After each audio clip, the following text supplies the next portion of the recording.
প্রথম কথা, নালদকাণ্ড একটা চক্রান্ত। একটা লোক আছে তালপাতার সেপাই না সেনাপতি কি বলে ডাকে সব তৃণমূলের নেতারা থাকে, সে অ্যালকেমিস্ট বলে একটা কোম্পানি ছিল তার খুড়শ্বশুরের, তাকে দিয়ে এই পুরো কাণ্ডটা করেছিল। এটা একটা চক্রান্ত। এটা কোনো আপনার কি বলে ওটাকে স্টিং অপারেশনই নয়। এটা ওই ভদ্রলোককে ইউজ করে একটা চক্রান্ত করা হয় বিভিন্ন লোককে। যখন সেই তালপাতার সেপাই রাজনীতিতে দাঁড়াতে চাইছিল, তখন সে চায় যে তার বিভিন্ন যে সিনিয়র নেতা যারা আছে তাদের নামে একটা বদনাম লুটিয়ে দিতে। সেই জন্য এই কাজটা করা হয়েছে।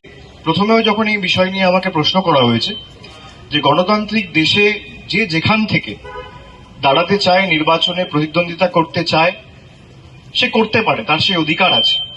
তবে আমার যেটুকু আমি দেখেছি, আমি যেহেতু একটি মিটিং এ ব্যস্ত ছিলাম, আমি যেটুকু শুনেছি বা সংবাদ মাধ্যমে যেটুকু দেখেছি, আমার দু তিনটে জিনিস খুব ইন্টারেস্টিং লেগেছে।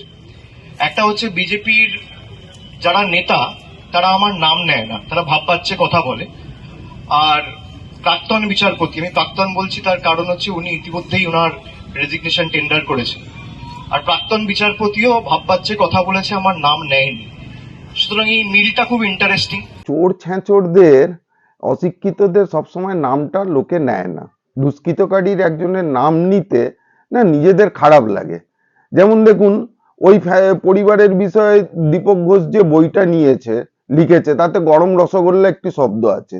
তো সেই গরম রসগোল্লা ফ্যামিলির কারুর সম্বন্ধে যদি নাম ধরে বলতে হয় তো জিনিসটা না নিজেকে ছোট লাগে। শিক্ষিত চোরদের সর্দার, চোরদের সেনাপতি, তাকে তালপাতা সেপাই বলে ঠিকই বলেছে। আমি নাম ধরে বলছি, অভিষেক বন্দ্যোপাধ্যায় নিজে একজন বড় মিথ্যেবাদী।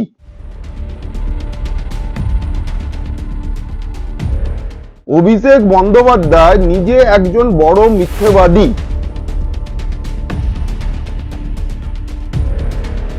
চোর ছেঁচোরদের, অশিক্ষিতদের সবসময় নামটা লোকে নেয় না। দুষ্কৃতকারীর একজনের নাম নিতে না নিজেদের খারাপ লাগে।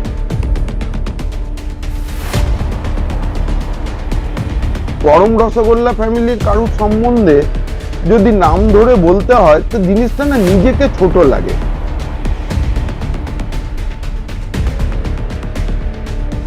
এখন তৃণমূল কংগ্রেসটাই ভাইপো তৃণমূল কংগ্রেসে পরিণত হয়ে চোর ছেঁচোরদের দ্বারা, ধর্ষকদের দ্বারা একটা চালিত সংস্থা।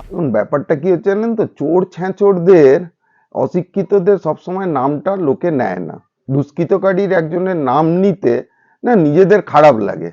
যেমন দেখুন, ওই পরিবারের বিষয়ে দীপক ঘোষ যে বইটা নিয়েছে, লিখেছে, তাতে গরম রসগোল্লা একটি শব্দ আছে। তো সেই গরম রসগোল্লা ফ্যামিলির কারুর সম্বন্ধে যদি নাম ধরে বলতে হয় তো জিনিসটা না নিজেকে ছোট লাগে। আর ওনার শিক্ষাগত যোগ্যতা কি? এদের যে তৃণমূলের যারা বলছে, কুণাল ঘোষ তো 10 পাস, অভিষেক বন্দ্যোপাধ্যায় 12 পাস, তার যে মানে জালি ডিগ্রিটা ক্যান্সেল হয়ে গেছে। তো সুতরাং এই যে অশিক্ষিত চোরদের সর্দার, চোরদের সেনাপতি, তাকে তালপাতা সেপাই বলে ঠিকই বলেছে। আমি নাম ধরে বলছি, অভিষেক বন্দ্যোপাধ্যায় নিজে একজন বড় মিথ্যেবাদী। সেটা প্রমাণ হয়ে গেছে কিসে? আদালতে। উনি মিথ্যে কথা বলেছিলেন। অভিষেক বন্দ্যোপাধ্যায় বলেছিলেন যে শাহজাহানকে ধরতে দিচ্ছে না আদালত, ধরতে দিচ্ছিল না। সেটা কলকাতা হাইকোর্ট ক্লিয়ার করে দিয়েছে।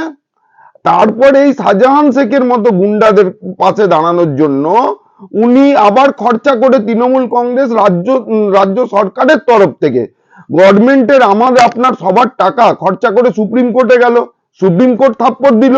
এখন শেখ শাহজাহানকে তুলে দিতে হবে। এইসব করে কি হচ্ছে, অভিষেক বন্দ্যোপাধ্যায়ের না মাথাটা খারাপ হয়ে গেছে আসলে। ওনার তো অ্যাকচুয়ালি পড়াশোনা, বিদ্যে বুদ্ধি কম, তো পড়াশোনা কম। তো কেন, যখন এমপি বিল্লা থেকে, নবনানন্দা থেকে তো জানি, তো পুরো ব্যাপারটা কি হতো না হতো, কি করতো সবই জানা আছে, সেসব আর ক্যামেরার সামনে বলছি না।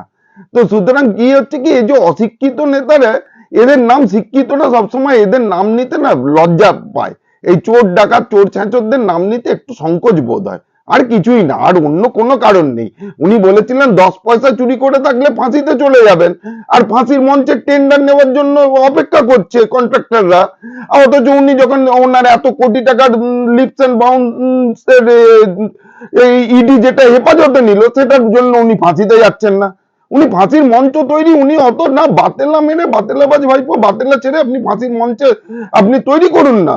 আপনি নাকি চলে যাবেন, আপনার তো এত টাকার সম্পত্তি বাজেয়াপ্ত হয়েছে, আপনি এবারে তার জন্য ইডির এগেনস্টে কেস করুন। যান না, আবার অভিষেক মনু সিংভি, কপিল সিব্বলদের পয়সা খরচা করুন, যান, অনেক চুরির টাকা অনেক আছে, যান, যে করুন, আপনি ফাঁসিতে উঠে যান। আমরা সেই দিনটা দেখার জন্য বঙ্গবাসী অপেক্ষা করছে। কেন দিকে দিকে আজকে অভিষেক বন্দ্যোপাধ্যায় আসার পরে মমতা ব্যানার্জি এমন একজন নেত্রী ছিলেন, মমতা ব্যানার্জির এই রেকর্ডটা কখনোই ছিল না নারী নির্যাতনের। আজকে মমতা ব্যানার্জিকে নারী নির্যাতনকারীদের সর্দারনি বানিয়েছে অভিষেক ব্যানার্জি। আজকে এই শাহজাহান শেখ, আপনার এই সামনে ফলতাতে জাহাঙ্গীর, এখানে কি হচ্ছে চারিদিকে, বীরভূমে কি হচ্ছে কাজল শেখের এরিয়ায়, তো এইগুলো কে বানিয়েছে? এগুলো সব হয়েছে অভিষেক বন্দ্যোপাধ্যায়ের উস্কানিতে। আজকে ভদ্র লোকেরা তৃণমূলে থাকতে পারছে না, তাপস রায়ের মতো লোক বেরিয়ে গেছে। মমতা ব্যানার্জি শেখ শাহজাহানকে সমর্থন করতে পারেন, তাপস রায়কে একটা বিবৃতি খরচা করতে পারেন না।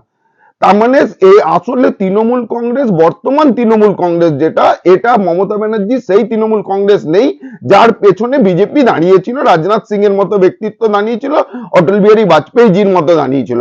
এখন তৃণমূল কংগ্রেসটাই ভাইপো তৃণমূল কংগ্রেসে পরিণত হয়ে চোর ছেচরদের দ্বারা, ধর্ষকদের দ্বারা একটা চালিত সংস্থা।